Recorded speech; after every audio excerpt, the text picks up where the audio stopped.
Hello everyone, आज की class में हम मोस्ट इंपॉर्टेंट टेंस के कुछ एमसीक्यूज को सॉल्व करने वाले हैं। ये क्वेश्चन डेफिनेटली आपको एग्जाम में हेल्प करने वाले हैं, तो वीडियो को अंत तक देखना है एंड चैनल पर नए सब्सक्राइब करना, वीडियो को लाइक करना। तो चलो स्टार्ट करते हैं। फर्स्ट क्वेश्चन है हमारा, take an umbrella dash it rains. तो अम्ब्रेला लेना है अगर बारिश हो, ठीक है। हम बारिश के होने की संभावना के लिए पहले से छाता ले रहे हैं। यहाँ पर क्या मतलब हो जाएगा, यहाँ पर तो यहाँ पर जो यूज़ करेंगे इन केस का होगा, इन केस इफ़ का होगा, अनलेस का या होगा, या फिर एज दो का यूज़ होगा। अब आप सोचो इसमें राइट ऑप्शन क्या होना चाहिए।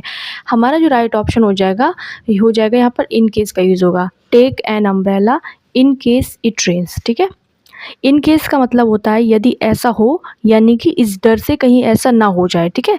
प्रिकॉशन दिखाने के लिए हम इन केस का यूज़ करते हैं, आपको याद रखना है, ठीक है। ये इन केसेस का यूज़ कहाँ होता है, प्रिकॉशन दिखाने के लिए करते हैं। हम बारिश होने की संभावना से पहले ही छाता ले लेंगे। जो ये इन केस इफ़ है ना, ये क्या है, ये सुपरफ्लुअस है, यानी कि ये रॉन्ग एक्सप्रेशन है, इसको यूज़ नहीं करते हैं हम, ठीक है। रिडंडेंट है, इसको नहीं यूज़ करते हैं। अनलेस का मतलब हो जाएगा यदि नहीं, तो इसका मतलब तो यहाँ यूज़ होगा नहीं, एज दो का यूज़ होगा नहीं। राइट ऑप्शन हमारा हो जाएगा take an umbrella in case it rains. अब कुछ लोग होंगे इफ़ इन केस बोलते हैं ना बोलचाल की भाषा में, इफ़ इन केस ऐसा हुआ तो, पर ये नहीं है, ये इसको यूज़ नहीं करते हैं। हम जो यूज़ करते हैं, करेक्ट जो हमारा एक्सप्रेशन होता है वो होता है इन केस, ठीक है। तो राइट ऑप्शन हमारा हो जाएगा take an umbrella in case it rains, ठीक है। नेक्स्ट देखते हैं, क्वेश्चन नंबर 2 है, माई सन डैश 5 नेक्स्ट जून। तो इसमें राइट ऑप्शन क्या होना चाहिए। यहाँ पर जो हो जाएगा वो क्या कर रहा है, जो सेंटेंस है उसमें क्या कर रहा है, नेक्स्ट जून की बात कर रहा है, यानी कि भविष्य के समय की बात कर रहा है ना। यहाँ पर हम फ्यूचर की स्थिति यानी स्टेट ऑफ बीइंग की बात कर रहे हैं। तो मेरा बेटा अगले जून में 5 साल का होगा, होने के अर्थ में हम हेल्पिंग वर्ब यानी विल बी का यूज़ करेंगे। तो राइट ऑप्शन हमारा हो जाएगा will be. My son will be next, my son will be 5 next June, ठीक है। होने की बात की जा रही है ना, तो जो यूज़ होगा वो क्या हो जाएगा, हमारा विल बी का यूज़ हो जाएगा। नेक्स्ट देखते हैं, क्वेश्चन नंबर 3 क्या है हमारे पास में, choose out that it from the word choose, ठीक है। हमें चूज़ का करेक्ट बताना है कि यहाँ पे क्या होना चाहिए। Find out that is not a word of choose. Choose का क्या है, इनमें से कौन सा है जो चूज़ का नहीं बनेगा, ये बात कहा जा रहा है यहाँ पे, ये पूछा जा रहा है यहाँ पे। तो पहला क्या हो जाएगा हमारा, तो find out that that is not form of word choose. तो यहाँ पे जो चूज़न है ये नहीं होगा, ठीक है। CSSON ये चूज़न नहीं होता, ये कोई भी वर्ड नहीं होता है। हमारा जो करेक्ट वर्ड हो जाएगा, प्रेजेंट में जो यूज़ करते हैं हम COOSE चूज़ का यूज़ करते हैं। एंड V2 जो होता है CHOSE चॉज होता है। एंड जो पार्टिसिपल होते हैं यानी V3 होता है वो CHOSEN होता है, ठीक है। तो यहाँ पे जब यहाँ चूज़ है डबल ओ है तो यहाँ पर एक ही हो रहेगा, ये आपको याद रखना है, एग्जाम में बार बार पूछा जाता है। ये फर्स्ट फॉर्म है, ये सेकंड फॉर्म है, ये थर्ड फॉर्म यानी पार्टिसिपल फॉर्म है। तो चूज़ चॉज चूजन, ठीक है। तो यहाँ पर जब डबल ओ है तो यहाँ पर एक ही ओ रह जाएगा, बस आपको इतना याद रखना है। इंग्लिश जो डिक्शनरी है ना उसमें चूजन यानी डबल ओ के साथ में कोई भी वर्ड ऐसा दिया ही नहीं है, तो ये गलत माना जाएगा। बाकी ये भी ठीक है। और ये क्या हो गया, ये तो हमारा क्या हो गया, थर्ड फॉर्म हो गया यानी पार्टिसिपल हो गया, ये फर्स्ट फॉर्म हो गया। तो ये भी आपको याद रखना है, ये दोनों ठीक है हमारे। बाकी क्या ये क्या है, ये फर्स्ट फॉर्म है। एंड ये क्या है, ये कोई भी वर्ड नहीं है, यहाँ पर जब एक होगा तो ये सही हो जाएगा। फाइंड द एरर, इसमें हमें एरर बताना है। As soon as the principal entered the school all the students approached him and report the matter. तो इसमें जो हमें एरर ढूंढना है, किस पार्ट में एरर है, जल्दी से सोचो। इसमें राइट ऑप्शन क्या होगा, यहाँ पर क्या हो जाएगा, ये क्या है, टेंस क्या है, पास्ट में है। देखो यहाँ पर दिखा है ना, एंटर्ड ईडी लगा हुआ है, ठीक है। As soon as the principal entered the school all the students approached, यहाँ पर भी ईडी लगा है। तो यहाँ पर क्यों प्रेजेंट आ जाएगा, यहाँ पर भी रिपोर्टेड होना चाहिए ना, REPOR। जब पूरा टेंस ही पास्ट में है तो यहाँ पर ये भी पास्ट में होना चाहिए ना, तो यहाँ पर ये गलती नहीं करनी है, बस इतना पहचाना है। एंटर्ड यानी B2, अप्रोच्ड V2 है, दोनों ही क्या है, पास्ट में है। तो पैरेलल स्ट्रक्चर को फॉलो करेंगे ना, एंड से जुड़ रहे हैं तो आखिरी जो लास्ट वर्ड वाला होगा वो भी हमारा पास्ट में ही होना चाहिए। रिपोर्ट की जगह भी यहाँ पर क्या हो जाएगा, रिपोर्टेड हो जाएगा। समझ आ गया। नेक्स्ट है question number 5, he dash from fever since last night. तो इसमें राइट ऑप्शन क्या होना चाहिए, आप सोचो। यहाँ पर जब भी सेंटेंस में सिंस या फिर फॉर के साथ में टाइम दिया हो, ठीक है, जैसे सिंस लास्ट नाइट हो, सिंस क्या हो, लास्ट नाइट हो, लास्ट नाइट हो, ठीक है, सिंस लास्ट डे हो, ठीक है। तो वहाँ पर हम प्रेजेंट परफेक्ट कंटिन्यूअस टेंस का यूज़ करते हैं। क्या करते हैं हम, प्रेजेंट परफेक्ट कंटिन्यूअस टेंस का यूज़ करते हैं, ये आपको याद रखना है। सिंस और फॉर, सिंस हो, फॉर हो, प्लस सिंस हो, और प्लस क्या हो, टाइम हो, तो हम प्रेजेंट परफेक्ट कॉन्टिन्यूस का यूज़ करते हैं। बस आपको इतना ध्यान रखना है, सब्जेक्ट ही है, सिंगुलर है, इसलिए हम क्या यूज़ करेंगे यहाँ पे, हैज़ बीन का यूज़ करेंगे। तो राइट ऑप्शन क्या हो जाएगा, he has been suffering from fever since last night हो जाएगा। नेक्स्ट देखते हैं, इसमें हमें एरर बताना है। I do not wish to rise false hope no error. तो इसमें राइट ऑप्शन क्या होना चाहिए, यहाँ पर किस पार्ट में एरर है यहाँ पर, तो यहाँ पर जो हो जाएगा, यहाँ पर जो दो वर्ड के जो चूजिंग वर्ड्स एरर है यहाँ पर, ठीक है। झूठी उम्मीद या अफवाहों को जगाने के लिए हम रेज का यूज़ करते हैं। राइज मीन्स तो उठना होता है, और रेज मीन्स होता है किसी में झूठी उम्मीद जगाना। तो यहाँ पर I do not wish to raise false hope यहाँ पर, ठीक है। तो इस पार्ट में एरर था, बी पार्ट में एरर था, ये आपको याद रखना है। यहाँ पर क्या हो जाएगा, रोज़ का मतलब होता है B1 यानी B2 या राइज का, राइज इसका ही सेकंड फॉर्म हो जाएगा, रोज़ हो जाएगा। इसका क्या मतलब होता है, इसका मतलब होता है उठना, ठीक है, जगना, जैसे द सन राइजेस इस तरीके से। और रेज्ड का मतलब होता है किसी चीज़ को उठाना, ठीक है, मुद्दे को उठाना इस तरीके से। तो रेज का यहाँ पर यूज हो जाएगा, ठीक है, रेज यूज होगा यहाँ पर। नेक्स्ट देखते हैं, क्वेश्चन नंबर 7 है, the boss wanted to know dash done the job. तो इस पर राइट ऑप्शन क्या होना चाहिए, यहाँ पर भी हमें क्या फिल करना है, हाउ आई हैड होगा, हाउ हैड आई होगा, that how I had I, how would I have, क्या होना चाहिए यहाँ पर। यहाँ पर क्या है, ये जो सेंटेंस है वो किस में दिख रहा है आपको, डायरेक्ट है या इनडायरेक्ट है, क्योंकि यहाँ पर ये इनडायरेक्ट है ना, बना हुआ है ना, इस तरीके से हम बनाते हैं ना, ये वांटेड टू नो इस तरीके से। जो इनडायरेक्ट होते हैं ना, जब हम किसी जो क्वेश्चन वर्ड वाले सेंटेंस को इनडायरेक्ट में चेंज करते हैं, तो क्वेश्चन वर्ड के हाउ वाई व्हाट के बाद में यानी हेल्पिंग वर्ब नहीं लगाते, वो स्टेटमेंट बन जाता है ना, ठीक है। वर्ब सब्जेक्ट प्लस वर्ब आता है, ठीक, क्या आता है, सब्जेक्ट प्लस वर्ब आता है। ये तो स्ट्रक्चर हम फॉलो करते हैं। तो ये जब सर्टेन स्ट्रक्चर हो जाएगा तो सब्जेक्ट प्लस वर्ब हो जाएगा। तो how I had, A inversion गलत हो जाएगा, हाउ आई हैड यही सही रहेगा। तो राइट ऑप्शन हमारा क्या हो जाएगा, ए हो जाएगा, how I had. Subject how के साथ हाउ हो जाएगा, फिर क्या आएगा, सब्जेक्ट आएगा, फिर हैड यानी वर्ब आ जाएगी। तो यही हो जाएगा हमारा स्ट्रक्चर हो जाएगा। Have you dash the door tight. तो इसमें राइट ऑप्शन क्या होना चाहिए, अब आप सोच लो। हैव के बाद में हमेशा वर्ब की थर्ड फॉर्म यानी क्या आना चाहिए, V3 आती है। शट की एक इरेगुलर वर्ब है, इसको याद रखना। शट की तीनों फॉर्म ही शट शट शट होती है, शटड या फिर कुछ और मत कर देना, यहाँ पर ये जो होती है शट ही होती है तीनों फॉर्म। शट ये रेगुलर वर्ब है, शट एंड शट ये होती है। जैसे पुट पुट पुट पुटेड नहीं होता है, जैसे पुट की तीनों फॉर्म सेम होती हैं, तो ये भी क्या हो जाएगा, शट ही हो जाएगा। Have you shut the door night tight, ये भी आ जाएगा, ठीक है।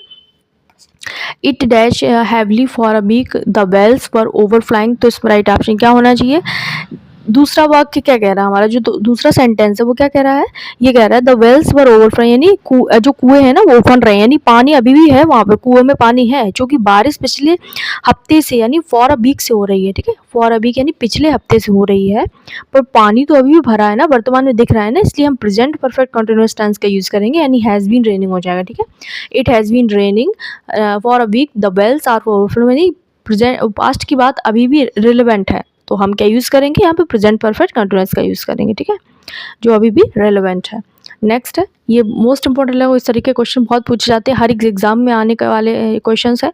Which of the following is the past participle form of the besiege का, यानी B3 बताना है हमें, कौन सा हो जाएगा, बिसॉट, बिसीज्ड, यानी बिसीज क्या होना चाहिए यहाँ पे। तो ये राइट ऑप्शन क्या हो जाएगा, बिसीज का मतलब होता है प्रार्थना करना, ठीक है, किसी से प्रे करना होता है, तो इसका जो B2 हो जाएगा, बी सॉट होता है, ठीक है। क्या हो जाएगा B2 एंड B3 पार्टिसिपल यहाँ पे बी सॉट ही होता है, ठीक है। यहाँ पे बिसीज्ड मत कर देना कभी भी, बी सॉट BESOUGST हो जाए, बी सॉट हो जाएगा यहाँ पर। नेक्स्ट देखते हैं, फाइंड द एरर, हमें एरर बताना है क्वेश्चन नंबर 11 में। किस पार्ट में एरर है, my friend did not see me for many years when I met him last week. तो इस पर किस पार्ट में एरर है, यहाँ पे हमें ये बताना है।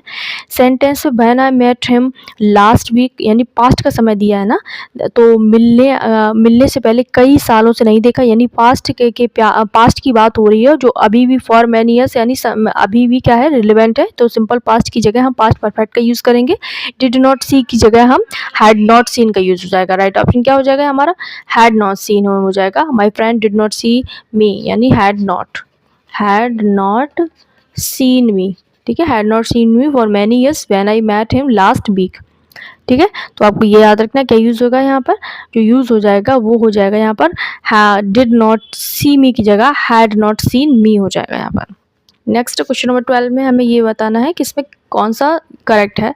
I dash him for 10 years, तो इसमें राइट ऑप्शन क्या होना चाहिए, यहाँ फॉर 10 ईयर्स लगा है ना, जिससे लगता है कि प्रेजेंट कंटिन्यूअस टेंस होना चाहिए, लेकिन नो एक स्टेटिव वर्ब है, याद रखना है आपको। या भाई समय देख के कभी आईएनजी वाला मत लगा देना।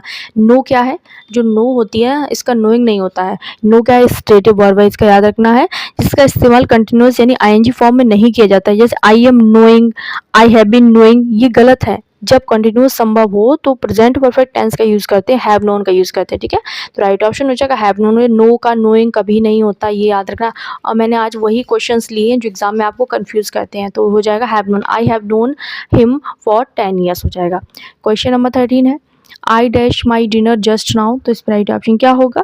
यहाँ पर क्या जस्ट नाउ अभी अभी शब्द यूज हुआ है ना, ये क्या बता रहा है, कार्य जो है ना वर्तमान में अभी पूरा हुआ है, इसके लिए हम प्रेजेंट परफेक्ट टेंस का यूज करेंगे, यानी हैव हैज प्लस बी3 के, हैव हैज़ प्लस बी3 का यूज़ करते हैं किसके लिए, जस्ट नाउ अभी अभी काम पूरा हुआ है, तो हम क्या यूज़ करेंगे, यहाँ पर हो जाएगा हैव हैड, यानी हैव तो यूज़ किया है, एंड बी3 यानी हैव की ही थर्ड फॉर्म यहाँ पे हैड हो जाएगा, ये ठीक है। ये वर्ब है और ये मेन वर्ब है, ये इसका क्या है, हेल्पिंग वर्ब है, ठीक है।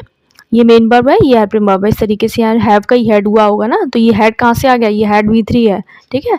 हैव एज का बी3 है होने के लिए। नेक्स्ट है choose the statement that which correct order adjective, correct adjective order हमें यहाँ पे पहचानना है, बस ये देखना है कौन सा जो करेक्ट ऑर्डर है वो ठीक रहेगा यहाँ पर। तो यहाँ पे क्या होना चाहिए, she what a comprehensive old English book, she what an English old comprehensive grammar book, she what an comprehensive English old grammar book, she what a grammar old English comprehensive book. तो इसमें कौन सा जो order है हमारा जो correct हो जाए, एडजेक्टिव को एक साथ रखने की एक ही नियम होता है, ये आपको याद रखना है। पहले क्या होता है, एज होना चाहिए, ठीक है, एज सबसे पहले क्या आएगा, एज आएगा, उसके बाद ओल्ड एज यानी बताया, कॉम्प्रिहेंसिव आएगा, और इंग्लिश ओरिजिन का अंत में सी वाला चला जाएगा, तो हो जाएगा हमारा सी हो जाएगा right option. She what and old, ठीक है, एज को रखेंगे, कॉम्प्रिहेंसिव को, इंग्लिश ग्रामर को, ये वाला सबसे एंड में चला जाएगा, ठीक है। She what and old comprehensive English grammar book, ये हो जाएगा यहाँ पर। नेक्स्ट है this newly revised study material is dash superior dash previous edition, तो इसमें राइट ऑप्शन क्या होना चाहिए, यहाँ पर क्या है, सुपीरियर अपने आप में ही क्या है, कंपैरेटिव अर्थ रखता है, इसलिए हम देन की जगह पर टू का यूज़ करते हैं और मोर का यूज़ यहाँ पर नहीं करते हैं। कंपैरेटिव भाव को दिखाने के लिए हम जो एम्फसाइज करने के लिए हम मच का यूज़ यहाँ पर कर सकते हैं, तो वेरी नहीं होगा, इसलिए क्या होगा, मच सुपीरियर का यूज़ करेंगे, राइट ऑप्शन हमारा मच हो जाएगा, मच का यूज हो जाएगा, ठीक है, राइट ऑप्शन मच हो जाएगा यहाँ पर। नेक्स्ट देखते हैं क्वेश्चन नंबर 18 है हमारे पास में, ऑफ द टू लिटरेरी ऐसे the first one is definitely dash, definitely की स्पेलिंग भी देख लेना एग्जाम में आती है, तो यहाँ पर राइट ऑप्शन क्या हो जाएगा, यहाँ पर केवल दो चीज़ों में से व्यक्तियों के बीच में जब तुलना की बात की सिलेक्शन करना हो तो हमें कंपैरेटिव डिग्री का यूज़ करना होता है, इसलिए बेस्ट या मोस्ट तो गलती हो जाएगा, यहाँ पर मोस्ट तो गलती हो जाएगा, बेस्ट भी। अब हमारे पास दो बचे, हम क्या यूज़ करेंगे, दो बेटर का या फिर बेटर का यूज़ करेंगे। आपको याद रखना है जो वाक्य की शुरुआत में ऑफ द टू का यूज़ हो तो सिलेक्शन दिखाने के लिए हम जो यूज़ करते हैं आर्टिकल द लगाया जाता है, ऑफ द टू अगर आया है, ठीक है, और सिलेक्शन की बात हो रही है तो हम द वाला यूज़, ये द बेटर वाला यूज़ करेंगे, ठीक है, द बेटर हो जाएगा, द बेटर, यहाँ पे बेटर नहीं आएगा, ऑफ द टू है ना, इसलिए ऑफ द टू के लिए हम बाद में हम द बेटर का यूज़ करते हैं, ठीक है, ये वाला आ जाता है हमारे पास। ये मत सोचना अब ये दा क्यों लगाए कंपैरेटिव में लगता है भाई, याद रखना है इसको, ठीक है। यहाँ पे मैंने रूल बता दिया, ऑफ द टू है इसलिए हमने द बेटर का यूज़ किया है। नेक्स्ट है be must look out for pickpockets in the market, तो इसमें राइट ऑप्शन क्या होगा, क्वेश्चन नंबर 19 में क्या होना चाहिए, यहाँ पर ये फ्रेजल वर्ब का क्वेश्चन है, लुक आउट फॉर का एक फ्रेजल वर्ब है, इसका मतलब होता है सावधान रहना, सचेत रहना, टू बी विजिलेंट या फिर केयरफुल अबाउट डेंजर, तो राइट ऑप्शन हो जाएगा टू बी केयरफुल अबाउट हो जाएगा।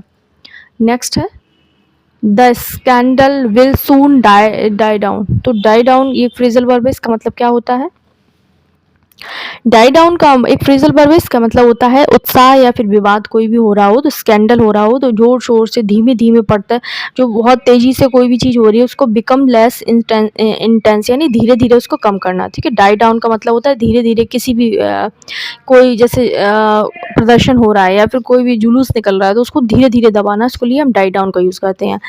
If she were here she dash us, तो यहाँ राइट ऑप्शन क्या होना चाहिए, यहाँ पर ये क्या है, टाइप 2 एक इमेजरी कंडीशनल सेंटेंस है। इमेज कंडीशन दिखाई दी जब इफ क्लॉज में काल्पनिक स्थिति दिखाई जाती है तो सिंपल पास्ट का यूज करते हैं, यानी वर का यूज हो जाएगा, यहाँ पर हो गया है।